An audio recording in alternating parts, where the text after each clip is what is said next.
In a village, there lived a man named David.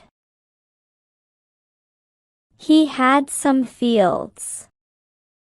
They yielded good harvests. In the family, he had a wife only. There was a pond near his fields. During one day of summer, he went into the pond to cool himself. There he saw a golden crab. He liked it and picked it in his hand. The crab clawed at the man's nose, playfully tickling it in the process.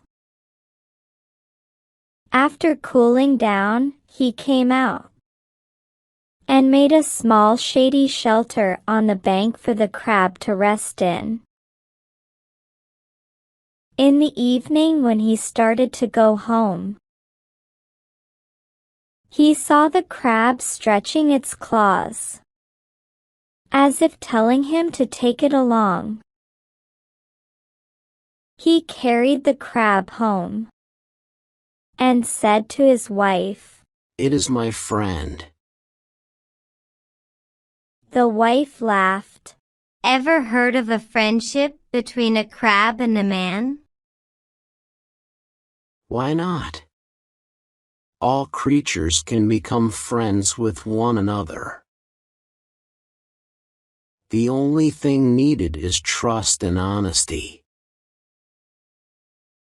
Now, the man would take the crab home in the evenings and bring it to the pond in the mornings. There was a crow's nest on a tree on his way. The hen crow wished to eat the big eyes of the man. The crow tried to dissuade her but failed. The hen crow was in the family way, so the crow didn't want to disappoint her. The crow decided to befriend a snake. It picked up a dead rat from a dump and dropped it near the snake pit. The cobra came out and swallowed it. The crow fed the cobra every day. They become friends. One day the crow said, "Friend, do me a favor. You must bite the man. My wife wants to eat his eyes. I can't disappoint her." The next day, when the man was coming to his fields, the cobra bit him.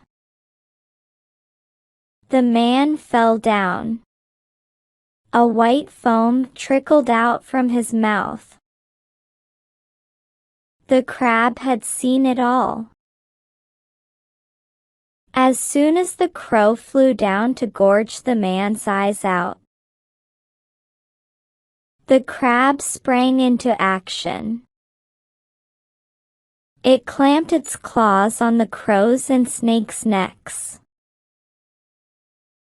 It said, "You have bitten my friend. Suck the poison out, or I will strangle you both to death." It brought down the clamp hold on the snake towards its tail to enable it to do the sucking. When the poison got sucked out of the man, he regained consciousness. The crab killed both the evil creatures. Moral: evils meet evil ends. Ben was the star attraction at the circus. The children came especially to see him perform. He went through hoops and climbed up several boxes and ladders. And when he roared, the children held their breaths. He was magnificent and ferocious as well. But Ben was very sad. He was lonely.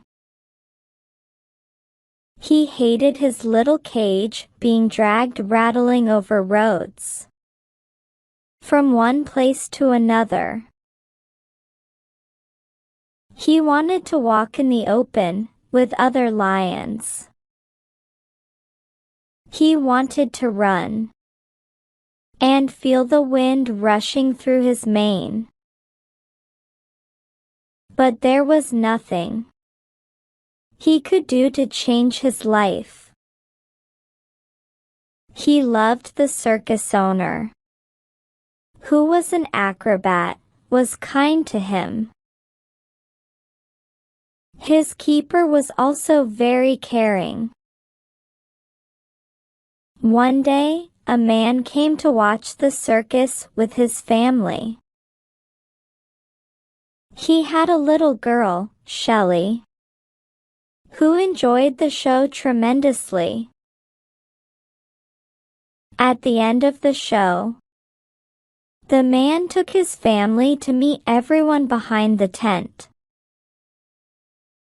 They met the acrobats, the clowns, and the animals. Shelley had a lovely time, especially with the clowns. But when she saw the lion, she stood silently watching Ben lying in a corner of the cage. Her father looked down and saw her crying. He asked her why she was crying. Papa, he looks so unhappy and lonely. You have a big zoo. Can't we take him there? Asked Shelley. Shelley's father, Mr. Golder, was a naturalist who had made a large zoo in which each animal had a large space for itself, with natural surroundings. The animals were always in pairs, so that they might not be lonely and might have their own families. Mr. Golder asked the owner, "Can we discuss something, please?" The owner looked at Mr. Golder questioningly. "I have a zoo. It is a very special place built to keep animals in a natural habitat, as far as possible. Why don't you shift your circus permanently near my zoo?" Suggested Mr. Golder seriously. How will that help? Asked the owner. "The animals will live in the zoo always. And you could train them for the circus too. That's way, they will have a better home and surroundings, and will not be lonely," said Mr. Golder confidently. That's not a bad idea at all, said the owner slowly. I think even my acrobats will be happy if we settle down somewhere. Their children could go to school too. The circus moved near the zoo. Ben lived in a large open enclosure with trees and rocks and a moat and grass.